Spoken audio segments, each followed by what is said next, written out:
right. Well,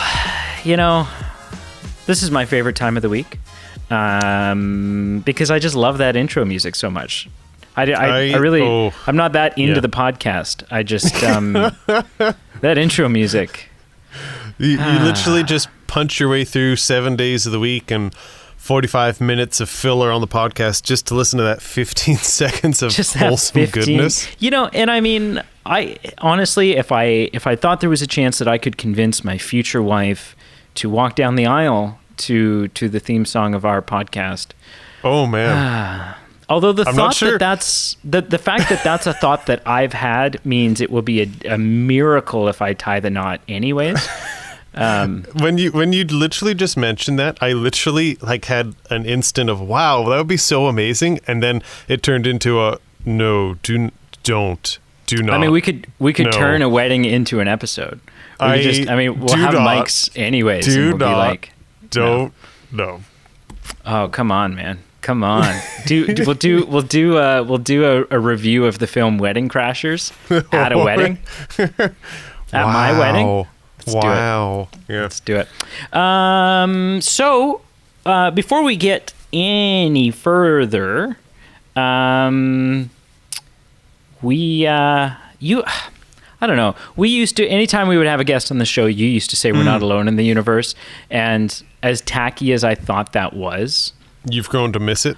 I've felt its absence. Yeah, for sure. And so I'm not necessarily saying you need to bring that back, but I think you need to recognize the signs that you had a position that you're no longer fulfilling. Sure.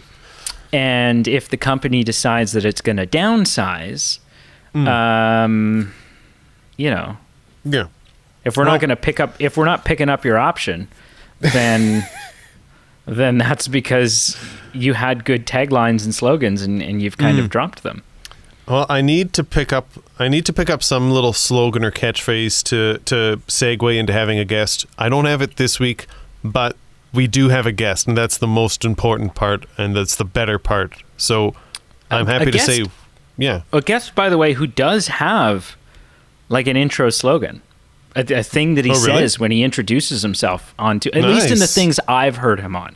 And I'm really hoping he does it, just because it's, to me that solidifies that that's actually who I'm talking to. Okay. So, without further ado, coming at us live all the way from Las Vegas, Nevada, which is something I haven't always wanted to say it, but as long as we knew that this episode was going to be a thing, I've been looking forward to saying it. Nice.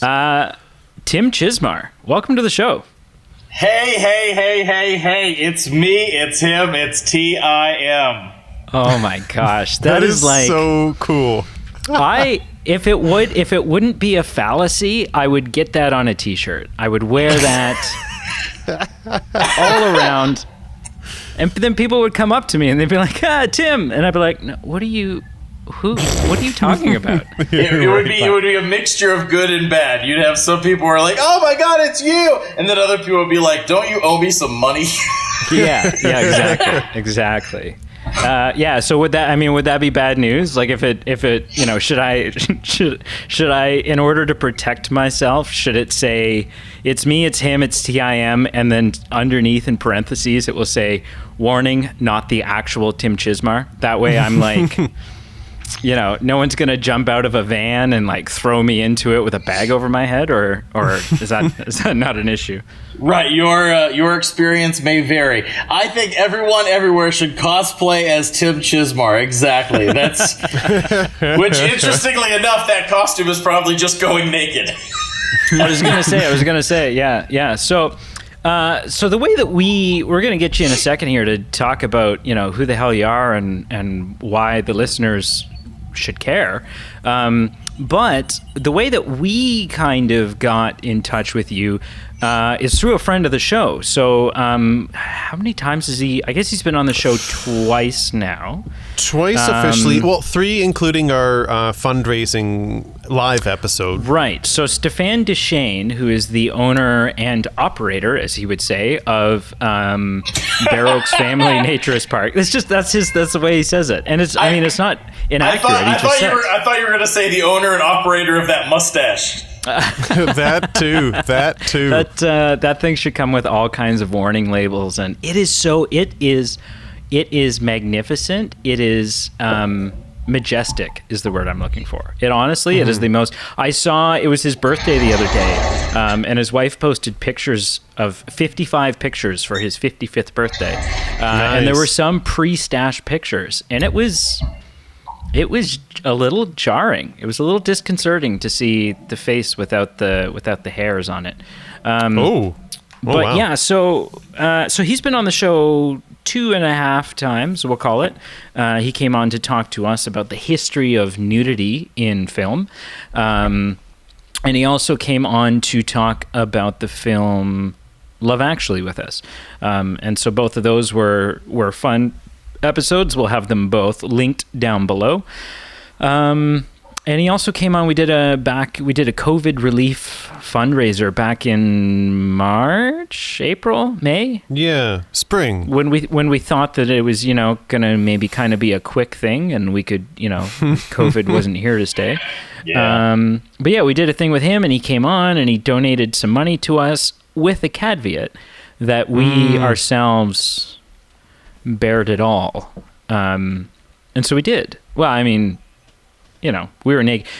The shot was cropped in such a way not to offend the Facebook overlords.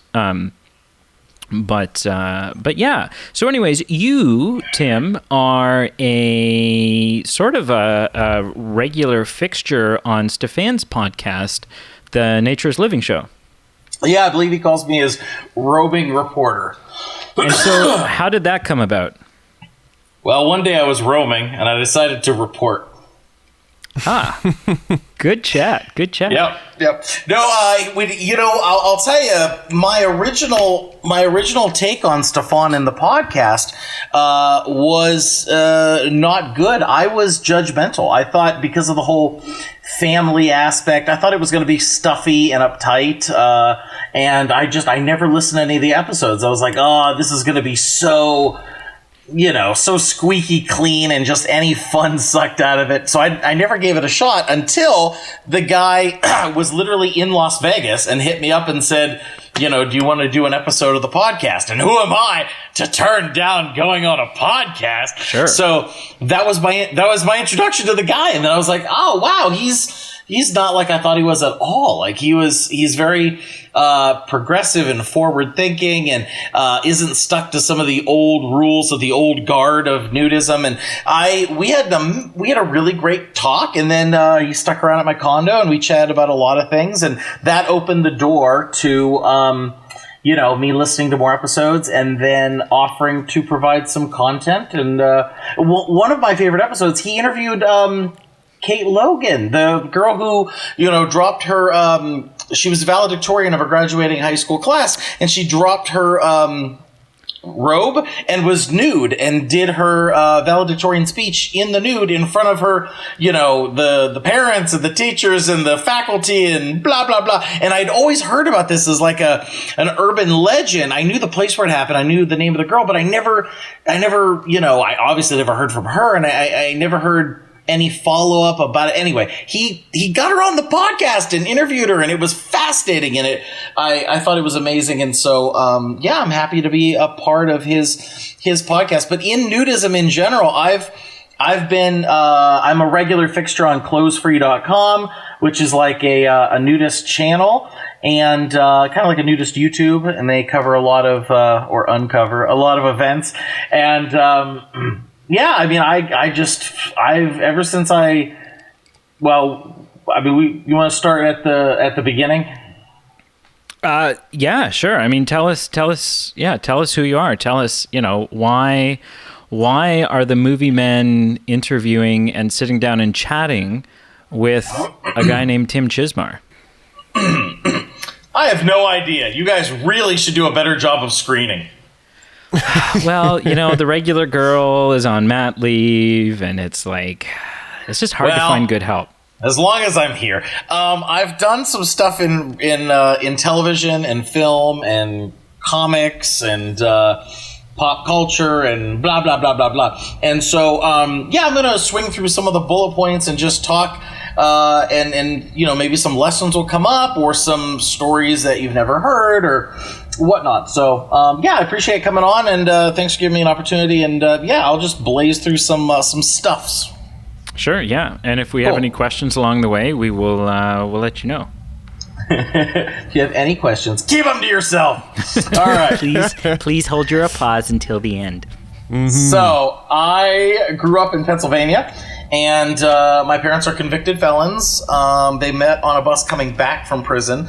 My mother served time for some violence, and my dad was a drug dealer. And your standard love story. They met on. They literally were both released on the same day, and so the bus went to the men's prison and then the women's prison, and then they were driving to Erie, PA, and he went and sat next to her, and they hit it off. And anyway, that was me. That's how I got started. So does that make you you're basically Bane at that point? You're basically right. You're basically born in a Mexican prison. In a pit. Yeah, that's amazing. Well, it's fascinating that the pedigree is a gated community, and then I end up working in Hollywood. Okay, So my mother took my sister and I, ran away. She had been abused as a kid and dropped out of school in the 10th grade, spent most of her, her adult life in prison. So she wasn't mentally prepared to really have kids. And so she had a lot of mental abuse on us, where she told us there were demons in the house and that our rooms were haunted and all this kind of stuff. So she also got welfare assistance and couldn't hold a job and just all kinds of, mental problems. And I say that because I graduated high school, went to college. While I was in college, I did radio, TV, wrote for the newspaper, started promoting live professional wrestling shows, where I literally had, that's where I learned about advertising, sponsorship, promotion, putting butts in seats, working with talent, all that kind of stuff. And I had wrestlers who were a little bit past their prime, and then I had the up-and-coming people, for example, Beth Phoenix, who wrestled for me as Firebird Phoenix. She's a WWE Hall of Famer, and she went through my territory and a bunch of other ones. And used some older guys like Tony Atlas and, just all the King Kong Bundys of the world and such. So did that, all that, graduated in 2005 with $1,000 in my pocket and no contacts, moved to Hollywood. And a couple of friends and I, we had this dream that we were gonna, take over Hollywood, make it. But the real world, you got to be able to balance out your all your choices. And out of the three of us, I was the only one who stuck around. So my friends. My one friend got 2 women pregnant, which is never a great idea for sustaining a career in entertainment. And the other guy had a very fragile ego, I guess. He had a very fragile, he didn't have a lot of wherewithal to withstand people crapping on his passions. And which is also a big thing in any creative industry. Yeah, you're gonna get you're gonna get way more no's than any yeses. Yeah, absolutely. And so in particular, when we finished the first screenplay that we wrote together, which I did the majority of the work on, but they paced around, and I felt more comfortable doing things in a group atmosphere. For example, the wrestling promotion that I ran, I had a business partner for that as well. So I don't know, for me, I liked having the training wheels of having somebody to work with. So anyway, when we finished it, his dad and his family was very old-timey Southern. Anyway, he was on the phone with his dad one day when I saw his dad break his heart. And he was on the phone with his dad. Something really bad happened, and when he hung up the phone, he looked like he wanted to cry, but he was too tough of a fraternity guy to ever do that. And he told me that his father said to him that if we ever sold the screenplay that we had written, he told him that he could find the biggest, fattest black woman and he would kiss her ass. That's what his dad said to him. Wow. And he threw in black woman just to be extra racist. Good, nice Sure, guy. yeah, just to be, yeah. Right, because that's worse than white ass. Okay. Sure, apparently. So he said that to him, and the guy, it broke him. It broke him. He knew his dad, had no belief or anyway. In less than a month later, he had left Hollywood and went to work for his dad, and he's never come back. So wow. I watched that happen to my buddies. Now, I did get to option the screenplay. It was the first screenplay that I ever optioned. The way I did it, I always try to share it with people because it's the first of many in a career of thinking outside the box and kind of doing things by my own. Have either of you guys are, I know you guys are like critics or fans of film, but have either of you wrote a screenplay? I haven't, no. So my quick little background is when I was 16, when I was like 16, 17 years old, I picked up DJing as kind of a hobby and side hustle. And then in order to advertise my DJing business, I thought to myself, hey, I should make a video about me as a DJ. And I don't know why I thought that, because I didn't even know if we owned a video camera, and I certainly didn't know how to edit video. I didn't know how to do anything like that. But yeah, I ended up self-teaching myself. God, at the time it would have been probably Windows Movie Maker before graduating to Premiere. And just became sort of a self-taught short film writer, director, producer type person. But no, I don't have any feature length screenplays. Or even, any substantial screenplay that's just sitting on my hard drive collecting dust. Okay. Well, here's how I sold the first screenplay, because it's not the way you're supposed to do it. So I didn't know anybody, didn't have any connections, but there was a comedy club not too far away from where we were staying. So we were in Rancho Cucamonga, California, because we didn't own a map. So we were like an hour and a half from Hollywood, which is where we should have been. But we were close to the world famous Improv is a chain of comedy clubs out here. And there was one in Ontario, California. The script that we wrote was called Checkered Flags, a comedy about race. And it was about a black guy who goes in a NASCAR. And this was 2005. So it was pre-Talladega Nights. And it was like a lot of humor was about the fish out of water kind of thing. Like the good old boys with this, with this different guy from the other side of the tracks who, shows up. And anyway, in order to help sell it, we wanted to attach a strong black comedian, and there was no way we were going to get close to Chris Rock or Chris Tucker. So I decided, I saw that, what's his name?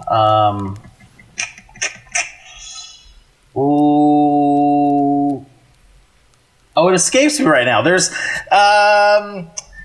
he was in Undercover Brother. Gosh darn it. We'll do a quick Google search here. I'm doing it right now. Undercover Brother. Eddie Griffin. Eddie Griffin, yes. Yeah. So Eddie Griffin was performing stand-up that weekend. So I decided that I would take a cardboard cutout that said, "Hey Eddie," on one side, and on the other side, screenplay, the number 4, you, on the other side. And I said, I'm going to go over to the Improv and wait by the back entrance where he would have to go to do a show. And so I went over there and I had my sign, and the security looked at me kind of like, what are you doing? But they didn't order me to go away. And so, and I let him know I'm not going to shoot the guy or kidnap him or anything. I just have this sign and I'm a fan. So anyway, his limo pulled up. He got out with his entourage, a bunch of people and some girls. And he was walking my way, and I held up my sign that said, "Hey, Eddie." And he kind of nodded in my direction, and then I turned it around, and it said, "Screenplay for you." And he walked over and said, "What do you got?" Wow. And that's wild. So He gave me his publicist's number, and I phoned her. And when she found out that we were registered with WGA and that we were, doing everything we were supposed to do, we were able to attach him to it, and that helped me to option my very first screenplay. Wow. Wow, that's unreal. Amazing. That's great. Well, it's the kind of thing that if somebody had told you that they were going to do it, anybody in the industry would be like, that's bad form, that's low rent, that's blah, blah, blah, blah, blah. But I didn't know any different. I didn't, and it worked. So that's the thing. I mean, in my career, there's been a lot of opportunities. There's been a lot of moments where, somebody would be like, don't do that. And then I would do that and it would work out for me. So, sure. That's just kind of what I did.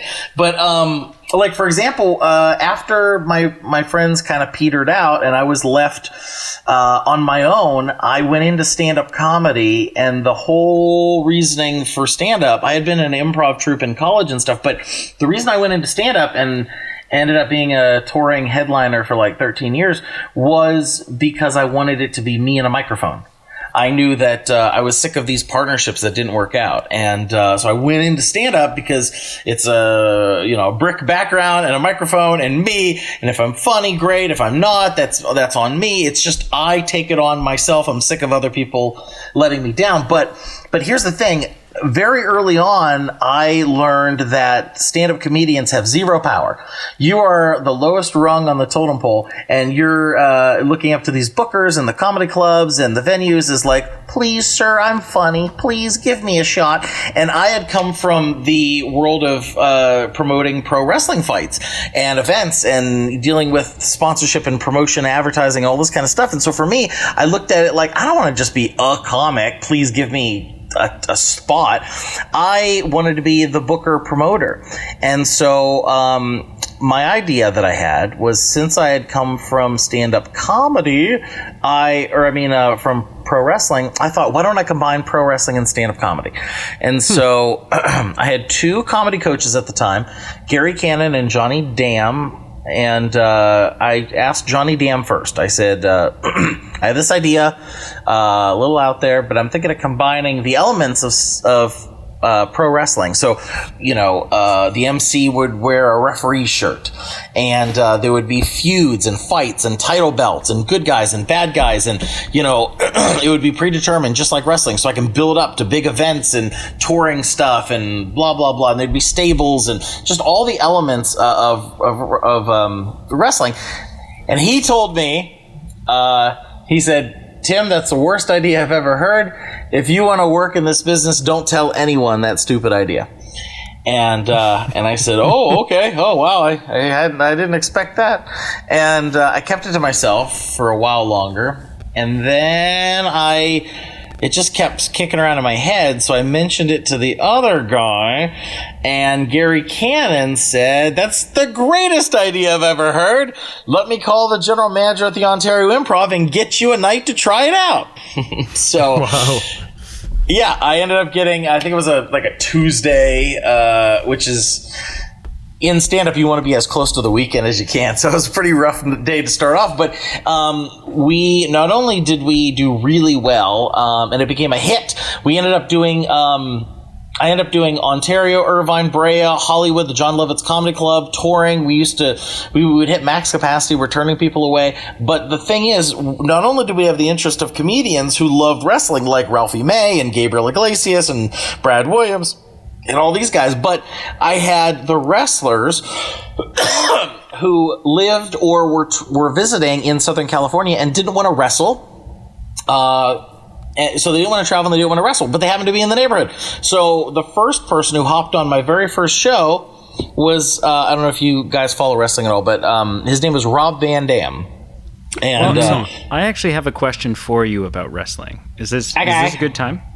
Sure. So, okay. So I have never watched a wrestling match, and there's a reason.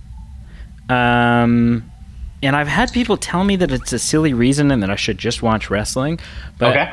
I've struggled to get over my reasoning. So I understand that there is so there's big behind the curtain secret. A lot of pro wrestling is showmanship. It's scripted. Sometimes who's going to, like, often, I think probably most of the time, the person who's going to be victorious in the fight has been predetermined. Is that, am I off the mark, or is that accurate? No, that's accurate. Yeah. Okay. So, and there's storylines. Like, there's sort of a story that's happening throughout, so and so defeated this person, and then this person's come back, and so on and so forth. I am, and the only way to describe this, the only way I've found to describe it, is I am, when it comes to anything in the entertainment world, I am a completist. So a couple of examples of this.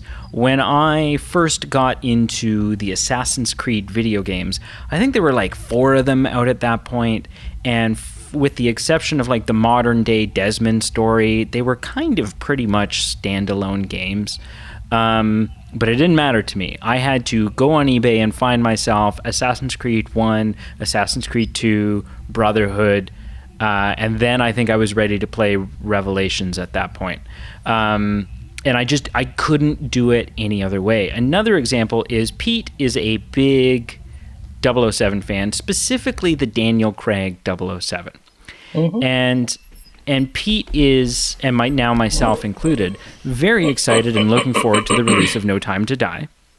And there was a discussion early on, and Pete said, "Well, we got to review this film when it comes out." And I said, "Well, I've never seen any 007 film. I don't know if I'm equipped or ready to do that."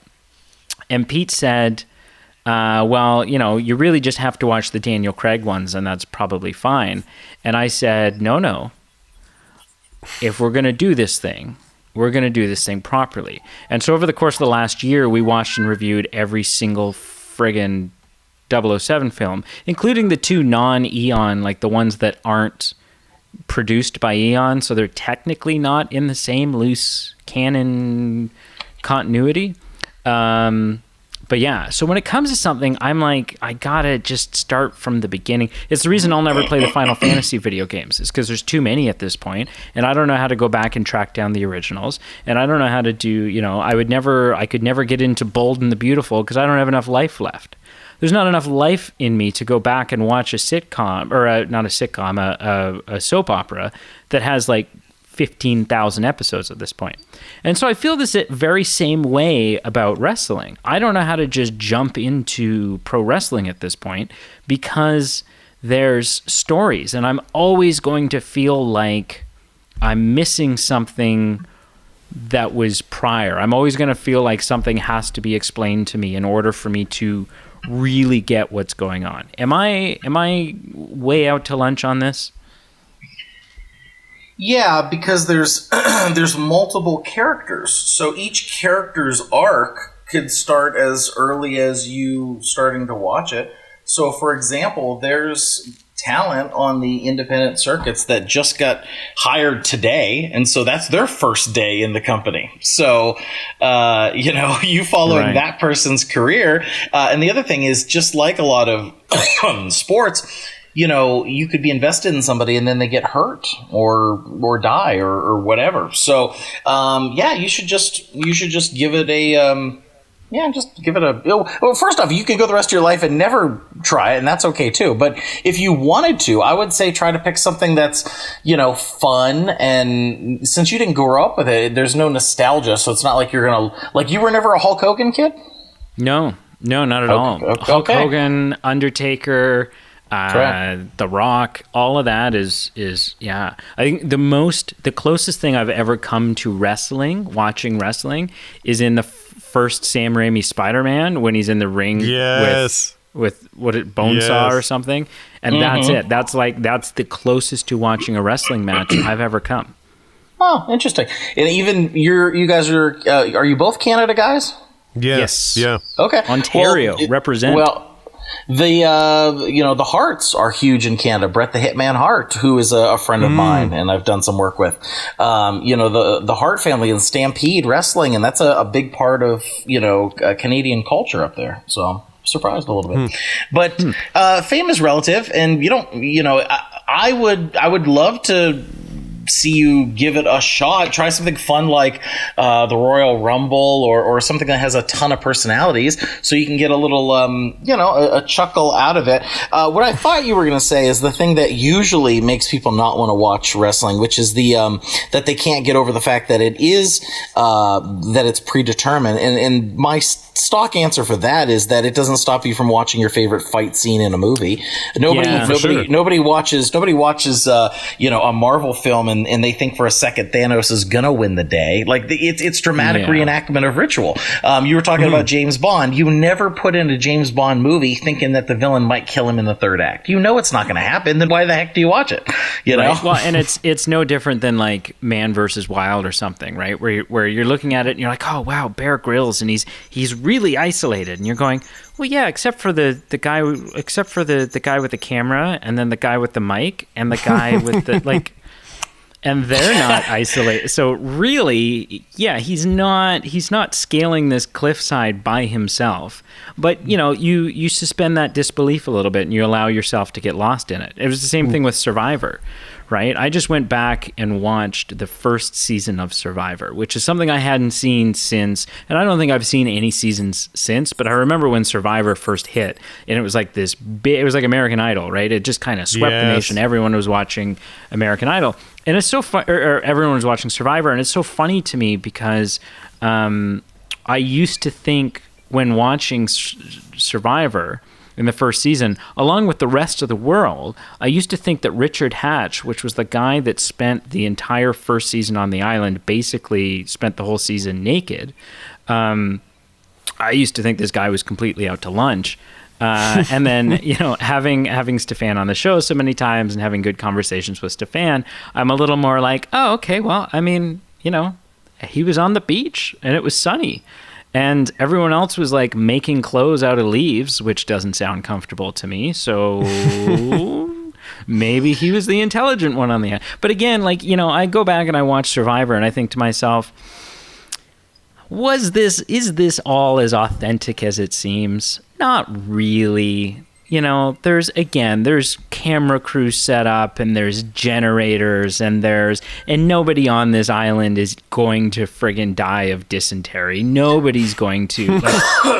If shit hits the fan, there's a medic team there right away with, whoppers and whatever else they need to resuscitate these guys. So yeah, I honestly, the fact that it's put on doesn't really bother me. I think that's actually just fascinating. Well, the craziest part about that Nudist guy was that he didn't pay his taxes on his winnings. That's the craziest part about him. He ended up doing a little jail time for that.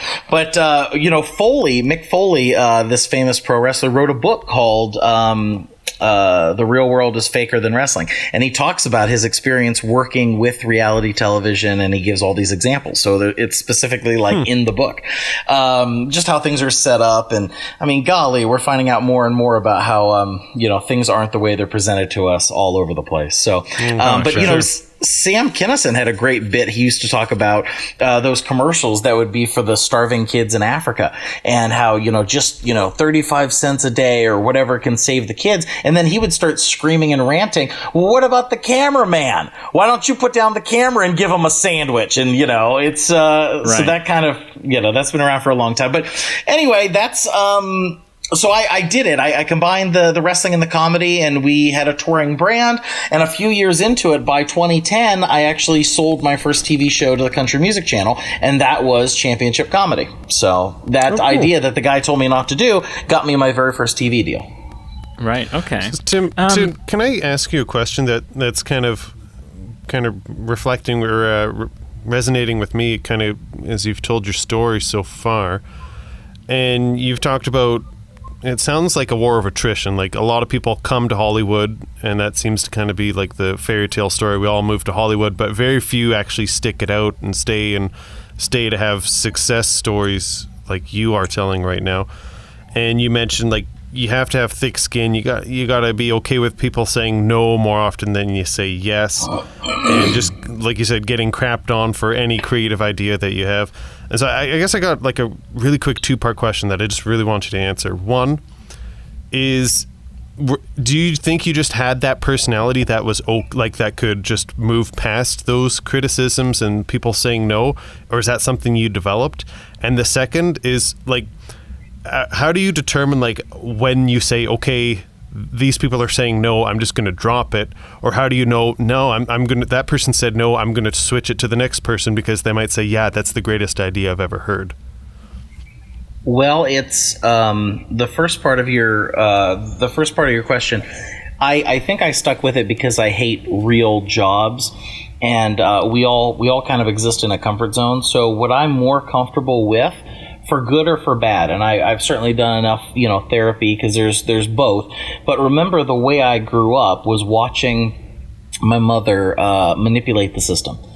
She got all this free money and free food and all this from the government, and she could have worked. She could have went out and got a job. I watched her. She would prep me and my sister on what to say to the people. Like, we would say that we didn't know who her father was. So like we were trained to lie and to game the system. And, I remember her going around like collecting money for the local church, and that money was what we were going to blow on toys or something. So I learned very early on, manipulation and the system. And basically, to dumb it down, I learned that if you're a regular person and you play by the rules, then you're a sucker. Then you're somebody who gets taken advantage by somebody else. And so very early on, I was like, I'm not going to be that guy. I'm not going to work 9 to 5 and pay my taxes and hope to be, taken care of someday. I'm going to chase after the crazy, wild, outrageous stuff, because even if it fails, it's way more fun. It's way more exciting. And I just gravitate towards that lifestyle. I always have. And as far as knowing whether or not to stick with something, whether it's really going to be a good idea or not, I don't know. It's entirely instinct. I just had to, and not everything I've stuck with has worked out. We'll get to my breakdown. I had like a nervous mental breakdown the end of 2016 because I was sick of being the guy who worked on everybody else's projects, but I couldn't get my own going. So, it hasn't all been roses and cotton candy, but I just, have either of you ever watched the documentary Comedian by Jerry Seinfeld? No. He tells a story. He's talking to a young comedian, and the young comedian is kind of complaining to him about, on the documentary, like this they just catch this at one of the clubs. This young comedian's name is Orny Adams, and Orny is complaining to him about how long it's taking to be a success in stand-up comedy. And he's talking about, like, my friends are getting married and having kids and buying houses, and here I am, doing open mics at 2 a.m, and I just feel like I'm spinning my wheels. And Jerry says, is there something else you'd rather be doing?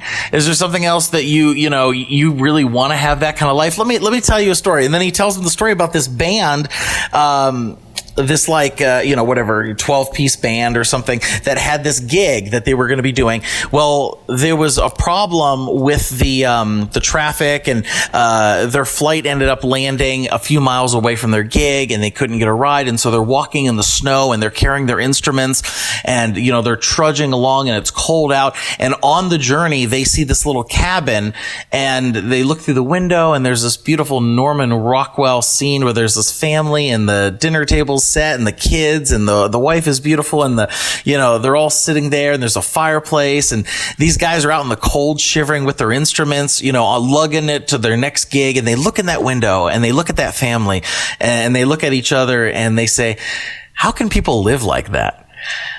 That's the mentality of us performers. We look at what the regular people are doing and what makes you comfortable, and it does nothing for us.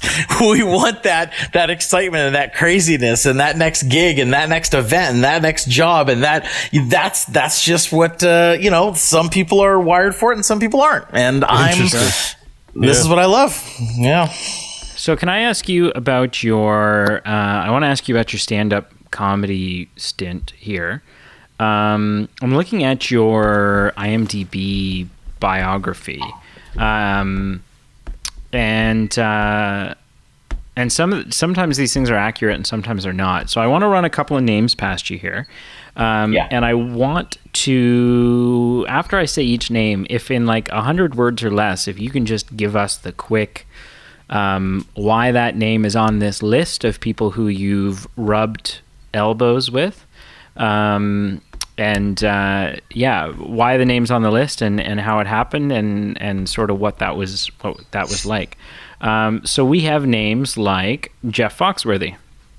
Yeah, I've worked with Foxworthy. The easiest example is I was on the game show Are You Smarter Than a Fifth Grader? So okay. I met him on there and then ended up doing some punch-up work with him and some other projects. But that was we shared an episode of a game show together. Okay. John Lovitz. I started off, so first off, I'd been a fan of John. I always loved The Critic and what he did on Saturday Night Live. Well, he opened his own comedy club in Hollywood, and I started off as just a guy looking to get some time, and then very quickly I became a producer of shows. We ended up having I would headline 1 weekend a month. I would do regular tapings there. I did the BMOC, the Big Men of Comedy Tour, which was 4 funny fat guys, comedy off the scale, and we had the DVDs there right next to a bunch of his movies, and he dropped in on my shows and we became good buddies, and he's just the best. He's a really great guy. Wow. He's phenomenal. The incredible Dana Carvey. Dana is fantastic. Dana actually did a series of shows at the Ontario Improv, and I was, because I was in good graces with the improv chain, I was able to work on those shows. So I did some MC work, some middle work, and the best little snippet of advice Dana ever gave me about the comedy business, and this kind of goes into what we were talking about earlier, but he said, his quote to me, which I put in my memoir that I found out was by, he had taken this quote from somebody else, but I first heard it from him. He said, "I would rather be a failure at something I love than a success at something I hate." And that, that summed up this whole mindset of being a comic and chasing after all this crazy stuff. Wow. That's actually pretty neat. The ultimate goal in life would be to get Dana Carvey to do a impression of you, being the king of impressions, basically. And then finally, the incredible, my idol, the man who I would crawl across 1,000 feet of broken glass just to kiss the man's feet. But you've worked with, or at least have had conversations with Kevin Smith. Oh, sure. Yeah. Kevin and I go way back. It's the Comic-Con universe. I've been a regular on panels of Comic-Con for like a decade, and Kev's all over that place. So we've had lots of talks. We have a lot of mutual friends. Vincent Roca had him in a book, and Vince is a friend of mine. Vince did a movie called Kisses and Caroms, and then he went on to do 2 books about how to write and produce and direct your own movie. And Kevin's fantastic. I did a lot of work promoting a movie called, it was a documentary about the Nicolas Cage Superman movie that never got made. So yes, Superman Lives. Mm-hmm. So we did some work with that. And then, of course, when the guy who put it together passed away, John the guy who was, we had some connections there as well. And yeah, Kevin's great. Kevin, actually, I'll tell you a little quick, Kevin Smith, tidbit. So Kevin, had a feud with Tim Burton back in the day, and it was in relation to, there was some panels in a comic book that he did in between, like, Dogma and Clerks 2 or something like that. He did a comic book, and there was a couple of scenes in his comic book that ended up, it was a parody at the time, but it ended up being very similar to the movie he did, Planet of the Apes. And so, tongue in cheek, Kevin said that he had stole those ideas from his comic book. But when it got reported to Tim, it came across like Kevin is accusing you of stealing his ideas. And so Tim had a bunch of nasty things to say about Kevin, and he ended up kind of biting himself himself in the butt with a few of the things he said, like anybody. He just kind of, you don't want to argue with a comedian because we'll twist what you say. And so he said, anybody who knows me knows I don't read comic books. And then Kevin Smith took the obvious fruit. Yeah, that explains Batman. And so they went back and forth. And my point is, at one point, Tim Burton said, anybody who knows me knows I would never read anything by Kevin Smith. That's bottom of the barrel. And Kevin took that quote and put it on one of his books. So when I was hanging out with Kev and I had the opportunity to ask for, a blurb on my writing, I specifically asked him for a hate quote because I wanted my Tim Burton moment. So my quote from Kevin Smith is, I would never read anything by Tim. That's bottom of the barrel. I don't go in that direction. Pleasure. Thank you for that. So it's firstcomicsnews.com and I'm Tim Chizmar. Okay. I don't read comic book news, and I would especially never read First Comic Book News by Tim. That's bottom of the barrel. I don't go in that direction. So that's my Kevin Smith blurb. That's amazing. Oh man, I honestly, if I could just get the man to answer my emails, I would die happy. But yeah, no, John Schnepp, and I followed the Superman Lives thing quite closely, and because as far as John Schnepp goes, like I've for a number of years now, and probably the thing that got me into film pundency was the crew that started at AMC Movie Talk. So you had John Schnepp and Dennis Zen and John Campia, who is still in the business but doing it sort of on his own now, and probably I would say John Campia is probably the best in the business for what he's doing. But yeah, very, very sad and tragic when John Schnepp passed, because he was a, as he would have said himself, he was a diehard sweaty. He was, he was a fan of, he was just a fan of everything. And nothing made him smile more than people who were passionate about something. Passionate fandom is what drove him. And it didn't even matter what you were passionate about, even if it was something he wasn't into. He just loved seeing other people passionate about comic book canon or Star Wars canon or, whatever it was. He just loved that. So yeah, very, very sad and tragic. And if people haven't checked out the documentary, The Death of Superman Lives, What Happened, that is, you'll learn all about, there was almost, I don't know if you know this, Pete, there was almost a Tim Burton directed Superman movie starring a long-haired Nicolas Cage as Superman. This is unreal news to me. This is incredible.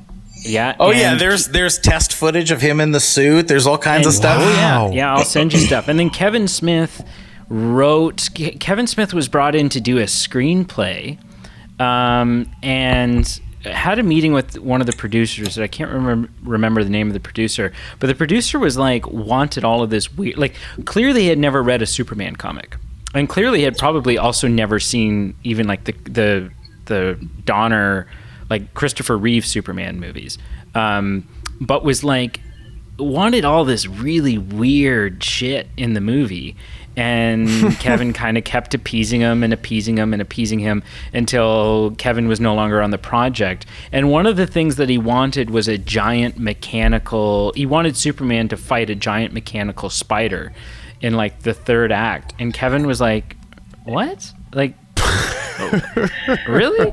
And he was super passionate. The producer was super passionate. Hey, man, it's a Thanagarian snare beast, okay? Oh, and he wanted it so bad and so bad and so bad. And anyways, the film didn't end up happening. And the next film that producer ended up working on was the Kevin Kline, Will Smith film Wild Wild West, in which the third act of the film features a giant mechanical spider. So, I mean, the guy got his way. He got his way. Either way, the next film that guy produced was going to have a giant mechanical spider. The way God intended. And there's lots of other fun tidbits. It's a worthwhile documentary to see because that producer was very eccentric and he doesn't hide from the things that, you would think he would deny. But on camera, he's telling stories about how he choked out a writer and how, he wanted Superman to fight somebody at the Fortress of Solitude. Yeah, and Kevin why is Smith anyone is else like, there? there's nobody else there. Yeah, exactly. Oh my gosh. So Tim, I want to ask about future projects. I know, so I've done my homework and I have listened to your episode of Stefan's podcast, the one that you're a guest in, not a correspondent. You've got some future potential projects in the pipeline, including a horror film about aliens that will, and I'm going to butcher this synopsis, but aliens that will only not kill you if you're naked. Am I missing the mark?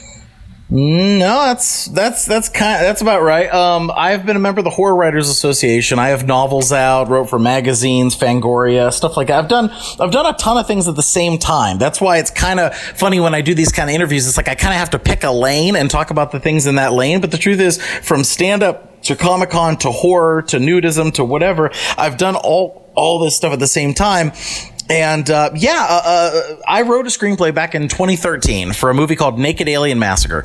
And it's my life's passion. It's the thing that if I die tomorrow, I'll be sad that I never got to actualize and make happen. But yeah, basically it is a woman from a religious family goes to an art college and has a crush on her nude model.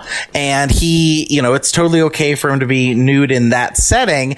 That's fine for her comfort zone. But then when she finds out he lives at a nudist resort, but she still has a crush on him, and he invites her to come and stay for the weekend. It's a bit of that fish out of water story, but there's a ton of other story threads, such as, the resort is surrounded by demon, frightening, terrifying aliens. And these aliens have the vision of like Predator, where when Predator would look at you, he was attracted to your heat sensor, your heat. He has heat vision. My aliens have closed vision. So they look at things like they look at a raccoon, he's fine. They look at a cat, he's fine. They look at a horse, he's fine. They look at you, you're surrounded by textile clothing, which is an abomination of nature, thus you must die. So the people who have founded this resort knew about it, and they have worked with the aliens. So there's a bit of a playing God, where when somebody comes to the resort, if they don't like you, they encourage you to keep your clothes on. We don't want people to see you from the road, so on the hiking trail, make sure you keep your clothes on. Well, they're sending you off to die.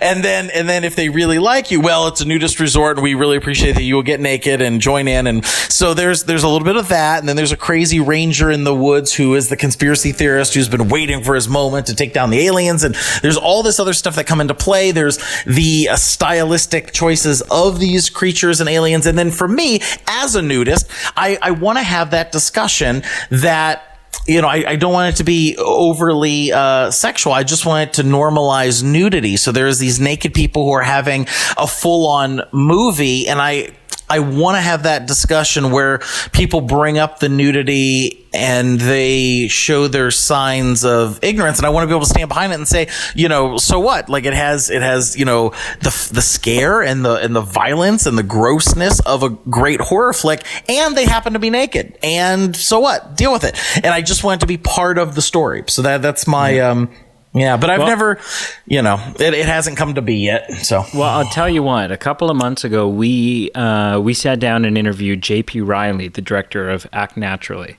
Yeah, I know him. And at the time, so we talked about Act Naturally. We talked about the upcoming 2 sequels. And I told him right then and there. I said, "Hey, man, I want to be Uber driver number 2. And I don't even need a speaking part.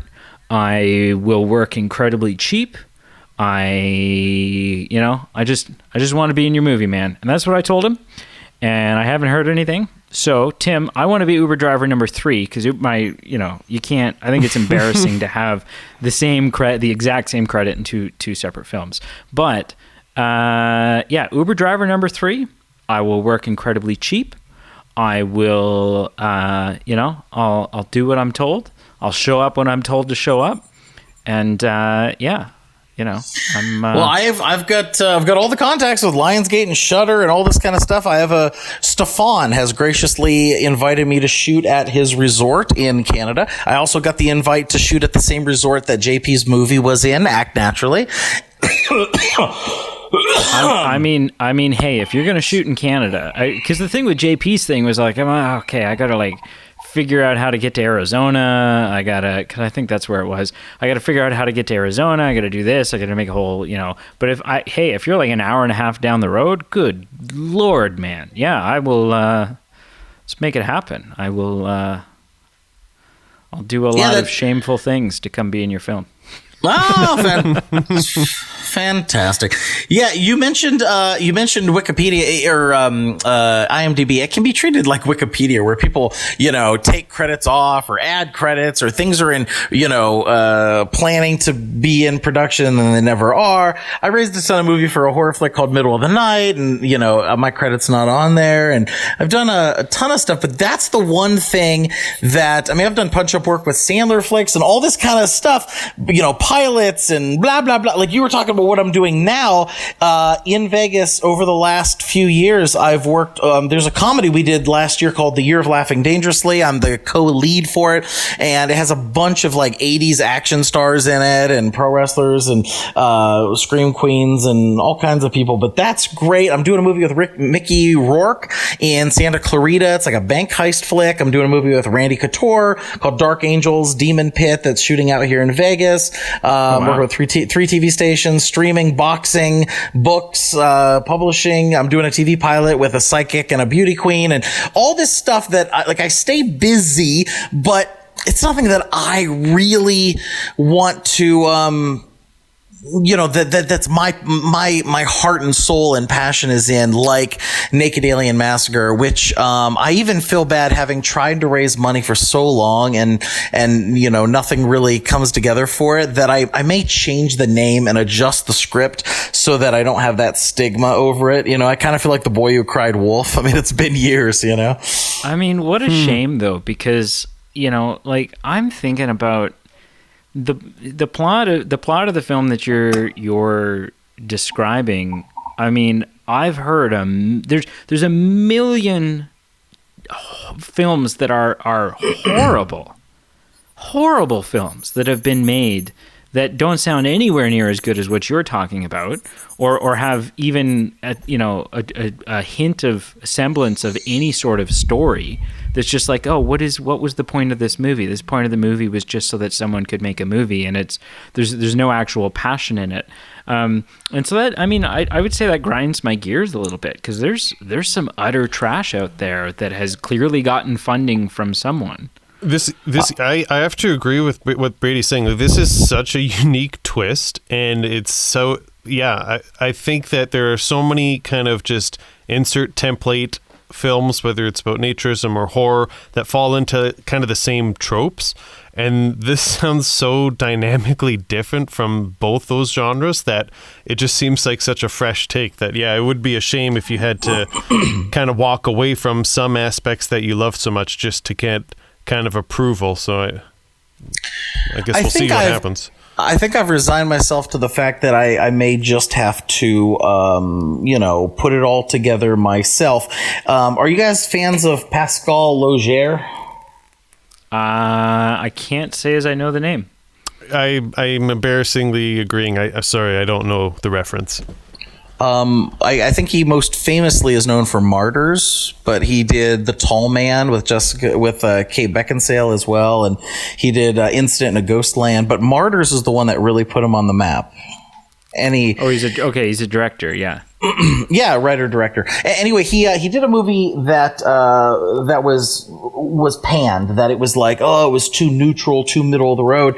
And so then he put his own money up and did a movie called Martyrs. That he said, if this is the only movie I ever do again, it's at least going to have my vision. And it was part of the French New Wave. It's this amazingly controversial horror film that you either love it or you hate it, and there is no middle ground. It will affect you. You will think about it. You will be moved by it. They did an American remake, to give you an idea. If you guys have the Google machine in front of you, if you look up Martyrs, there's the French one, and then there's the American remake. They even signed him on to do the version of Hellraiser, the remake, because he was going to stay true to Clive's vision of gay S&M and all that, and they got scared. But this guy made a twisty, turny film that is shocking and unbelievable, and he had to put an apology on the DVD because there are people who are upset when they watch this film.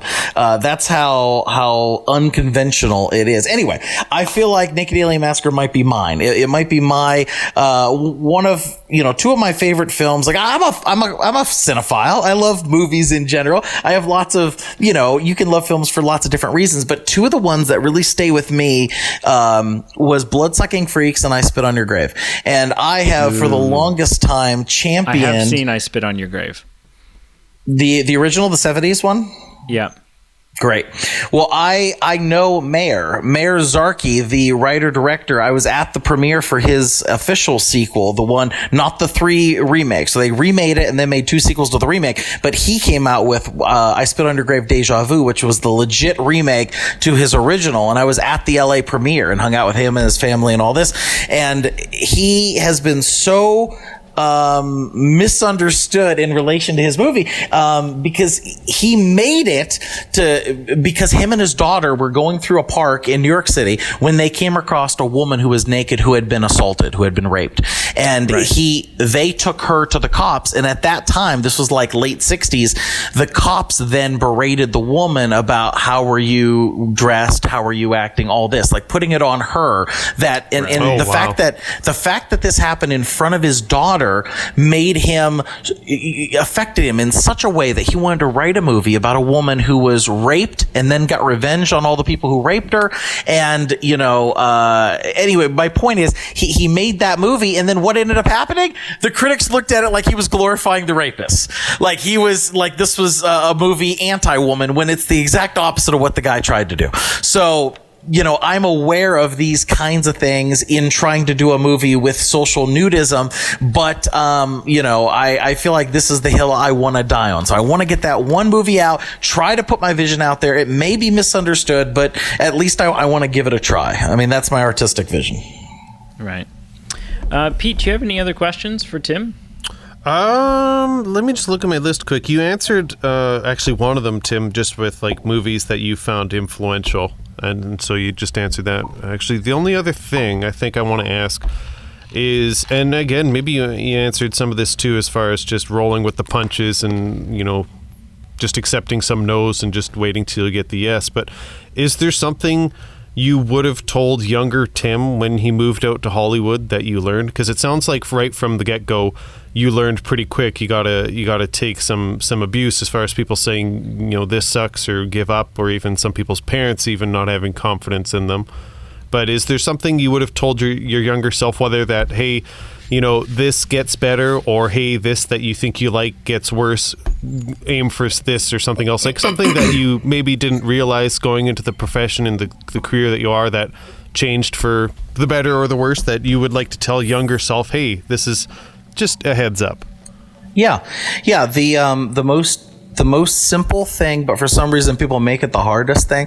The most simple thing to do if you want to make it is to move to Hollywood. You have to move to Hollywood. Like even I landed in Rancho Cucamonga, then I moved to Corona, then I moved to Diamond Bar, and then North Hollywood. But that was over the course of 13 years. I should have went straight to Hollywood. When I found out my friends were in Rancho Cucamonga, I should have said, how far away is it? And here's why. When you don't live in Hollywood, you go in for the job and then you leave. When you live in Hollywood, you're running into people when you go to get milk. You're running into people at the coffee shop. And it's a lifestyle. And I didn't learn that. I didn't learn that until much later. My last 3 or 4 years was surrounded by red carpets and parties and events and celebrity this and that, but it took me forever to get there because I would come in, do something, and then leave. And you really have to be around. You have to be in the circle. When somebody is going to an event and they like you and they're like, oh, I have a +1. You want to go with me? You have to be ready for those kind of spur of the moment things. That's the other thing interesting. That's super interesting. Well, yeah. The other thing is there's so many, there's so much that you have to sacrifice in order to make it that the least you can do is literally move your butt there. Because once you get there, you're going to have to move your job around, your love life around, your debts around, your family around. There's everything else you're going to have to move anyway that the least that you can do is physically be there. If you're in Kansas and you want to know why you haven't sold a TV show to HBO, that's the reason. You gotta be there. You gotta be there. I'll give you my Daniel Tosh advice, by the way, because I think it works for a lot of different career fields. It doesn't just have to be stand-up. But Daniel Tosh, before he got Tosh.0, gave me this advice, word for word. And I know it because I wrote it in my journal, and then I would repeat it to people over the years. I always told them this is what he said, and this is before he got Tosh.0, so you know it works because it's what turned him into a multimillionaire stand-up comic. He said, if you want to make it, don't get married, don't have kids, surround yourself with good comedy friends, and don't give up. It's not the most talented people that make it. It's the ones that don't give up. And what he's saying is he's not saying for you not to fall in love and not to have a family. He's saying that there's a time and a place. And obviously, if you're trying to hop from callback to audition and you got to pick up little Jimmy at daycare, it's going to affect things. It's going to cramp the, and the people who are hiring you, they don't care, because there's so many people staying in line who will do it immediately with no complications. So it's just about making yourself more accessible and easier to work with. And then the other thing is I've seen so many people who come out and say that they want to, they show up and they've got all this talent. Yeah, for 6 months or a year. But do you have the wherewithal to it's not a sprint, it's a marathon. And can you pace yourself? And somebody who's an okay talent, but will stick around for 5 years is going to be much, much, much further along than somebody who showed up. And then in a year, they're not a millionaire and they're like, oh, I'm going to go back to my hometown and work at the garage. So you got to have that kind of mindset that you're willing to put in the time. Right. Yeah, for sure. Very, very interesting. Well, Tim, this has been invaluable to us. This has been amazing. It has been it's been fun. It's been fun, and we're definitely going to have you come back. Pete and I normally do a segment at the end of our show where we just talk about the movies we've watched in the last week. I don't know. Do you want to stick around for that, or what are your thoughts here? Yeah, that's fine. And as you transition into this, I understand I sent you a DVD. Did you guys watch it? I have seen Killjoy Psycho Circus. I have also watched all of the trailers on the DVD menu, and there's quite a bit of other films made by that production company. Oh, brother, you're not familiar with Full Moon? Really? No, I know nothing, man. I'm relatively new in general. I'm relatively new to the horror genre. So they have enough movies to sustain their own channel. They've got their own Netflix. Like they have an icon on Roku and whatnot that you can watch, 800 Full Moon movies. They have a children's division called Moonbeam. They've got you could fall down the well forever. I mean, they invented the Puppet Master movies. They've done Ghoulies. They've done all this stuff. Yeah. Well, I am going to have to check it out. So, Tim, what have you watched this week? Last night I watched a movie called The Honeymoon Effect, or the honeymoon something. It was about this married couple, and they go through this like test, the scientific test, and over the course of it, there's a lot of it's a sci-fi horror, and it kind of has to deal with like clones and holograms and all kinds of crazy stuff. Cool. Was it good? Nope. Not giving a recommendation, eh? Nope. It had the shell of something good, which is a shame because it looks like the writer director is married to the lead actress, so it obviously was somewhat of a passion project. But I don't know. It squeezed any kind of fun out of it for me. The honeymoon something. I'm trying to Google it right now just to make sure I get this for you. The honeymoon. No, that's not it. Anyway, so that's one. I binged a few things, and I love Shudder. I don't know if you guys. Well, it sounds like you're not a big horror guy, so you probably don't have Shudder. But Shudder is a movie streaming channel that has these, unique and hard to find horror flicks from all over the world, and it's pretty outrageous and fun. And so I watch a ton of Shudder. Have you guys seen? I'm gonna run two by you. Possum or Extra? Have you seen either of those? No. That's a negative. Both of you? Both. Correct. Yeah. Wow. Possum is fantastic. Possum is real artsy and in horror, and it says a lot. It shows, it doesn't tell. There's a guy who was a puppeteer who had something bad happen, and he goes back to his hometown, but he's got this big creepy spidery puppet, and there's elements of him either having been an abuser of children or been abused himself, and there's a creepy uncle, and there's all these oh my God, it's so good. It's one of the best pieces of film that I've seen in a long time.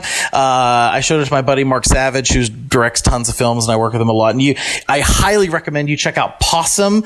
It is so good. And then Extra is a lost gem from the past. It is the best alien horror flick that is just nuts. I mean, if you're intrigued by what that one guy would have done with Superman Lives, then you should see E.T. Lives, because this is somebody taking an alien and then just completely flipping it on their head. And when you are as big a fan as I am, that you like listen to the commentary tracks on the hard to find DVD and all this kind of stuff, you find out that there was a producer involved who pushed all these crazy elements on the movie, and it ended up being better for it.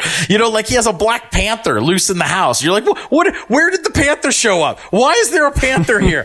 And there's a little angry midget clown with like a killer yo-yo. There's like toys that come to life. There's these aliens are just, it's nihilistic and mean and vicious and vulgar and disgusting and just over the top. An alien impregnates a woman, and she gives birth to a full-grown man who tears out of her. And just, it's so outrageous. Cisco and Ebert gave it 2 thumbs down. It was talking about it's a video nasty and all this, and it's fantastic. It's unapologetic, and it's nice to see a movie that just is a bad guy, and it is just, it's fun. It is a fun flick to dip your toes in. You want to follow it up with a chaser that's like a romantic comedy, but for what it is, it's pretty great. Yeah.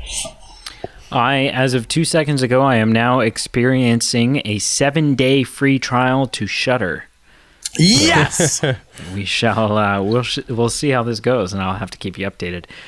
Pete, what'd you watch? Just one film, actually, but on topic, it was a horror film, which is abnormal for me. I'm not usually a horror person. I watched Relic, a 2020 film. And I have to say, I'd recommend it. I find that, in a lot of horror films, there's the supernatural storyline, or there can be the more realism storyline, and there can be maybe something that's covered that's more like a metaphor or an allegory to like some real life application or disease that's kind of being explored. I found that the storylines or singular or plural, that were covered in Relic were very well done. That kind of made me, A, interested throughout the film, but B, curious about what its actual baseline was as far as supernatural realism, metaphorical. So I was intrigued. It was well done. There's a lot to chew on, and I just personally had a good time with it. That there was a lot to talk about after I watched it, and I'm still kind of contemplating bits and pieces about what this means as far as if I interpret this scene that way, what does that mean about the overall storyline? And there's a lot to chew on.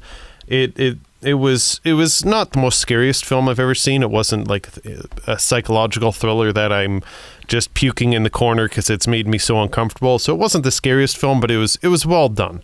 And so if you're into horror films, check out the trailer. I'd recommend it. All right. What did you watch this week? I'm not going to ask what you're going to watch this week with that new subscription, but what did you watch this week? So I watched several films this week. I actually worked my way through.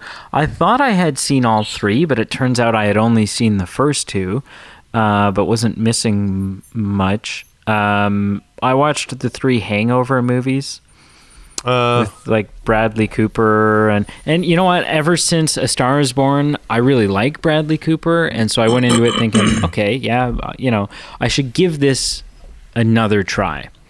The first one's good.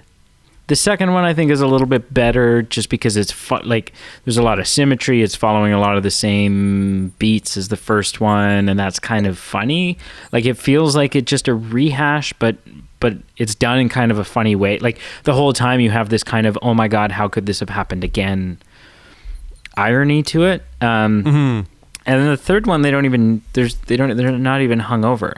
Like they kind of took it. It's just a big action film, like a heist film and everything else. Like they kind of took the route of like Fast and the Furious movies, where it started out about like cars and then it turned into like action stars and explosions and stuff. Well, and in Hangover 3, The Rock shows up as well, right? So there's that similarity. And fights with Jason Statham and right, so, yeah. No. But yeah, it wasn't. I don't know. I don't know. The next film I watched 2 more. The next one I watched is kind of a guilty pleasure comedy for me. It's a comedy that I get a lot of people aren't a fan of, but it holds a special place in my heart. I think it's hilarious. I love Seann William Scott. I love Johnny Knoxville. And so I watched the 2005 comedy The Dukes of Hazzard, the sort of modern Dukes of Hazzard movie. And you know what? I really like it. Honestly, I think... So I first saw it in the theaters when I was however old I was in 2005. And I went to the movies with my best friend and his hot cousin. And my best friend wanted to go see Sky High or some bullshit. What? No. And his hot cousin wanted to go see Dukes of Hazzard. Sure. And so I went to go see Dukes. I totally like bailed on my best friend. He went to go see Sky High by himself. And I went and watched Dukes of Hazzard with this hot girl. And but it was totally a win because, I got to sit beside this girl and share popcorn with her.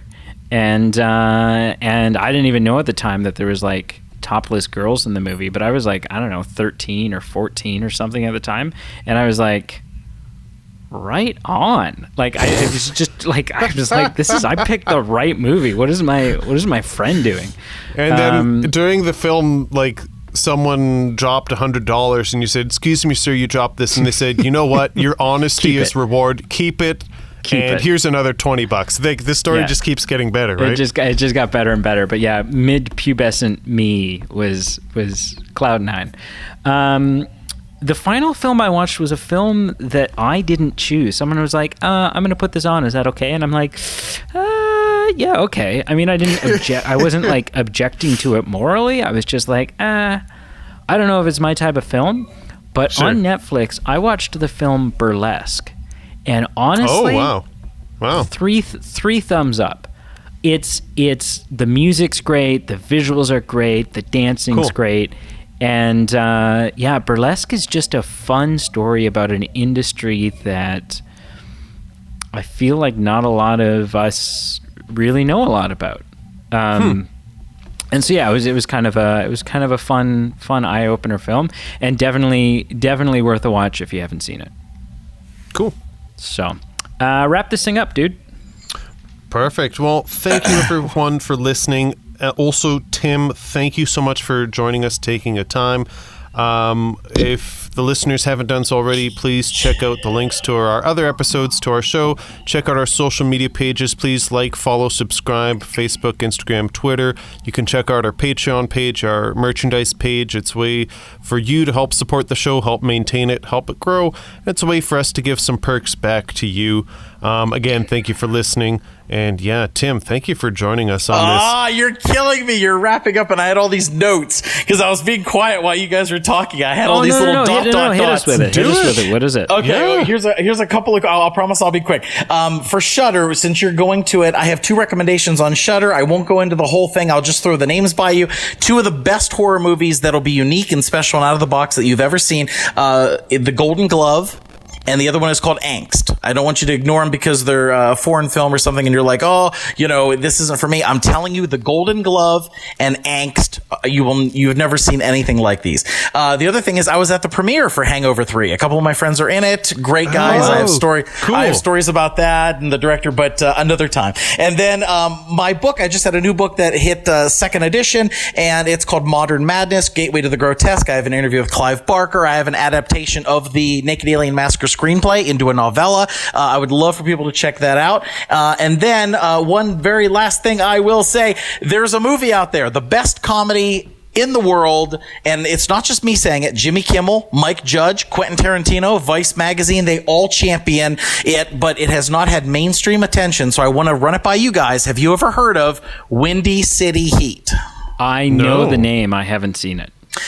If you like Jackass and you love pranks, this is a real life prank on a scumbag who deserves it. But this guy is a horrible human being, and the whole film is a prank on him, and they continuously prank him to this day. There are podcasts that give away his home address. It's the reverse. It's the reverse of what's his name? Andy Kaufman. Andy Kaufman played a joke on the world. This is the world playing a joke on one guy. The guy is an idiot, and you have to see it. It's called Windy City Heat, and you've got to see it. It is a huge rabbit hole with a bajillion, million, zillion things, and I highly recommend it.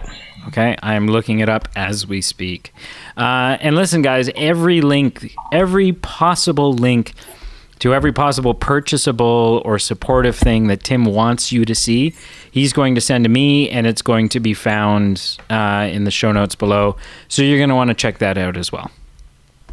Woohoo! Yeah. All right. Well, that does it for us. Thank you for joining us. And we're going to be back next week with our regular programming. What do we got next week? We got another Black Mirror episode. Yeah, another Black Mirror episode, and then our 2004 year in film vote. Yeah. Which we don't even know what that's going to be at this point. No. But there seems to be.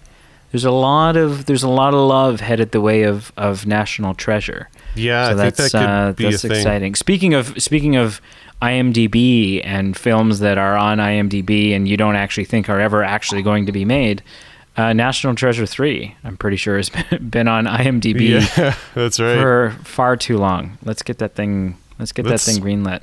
Yeah. So, all right. Well, thank you for listening, and until next time, bye-bye.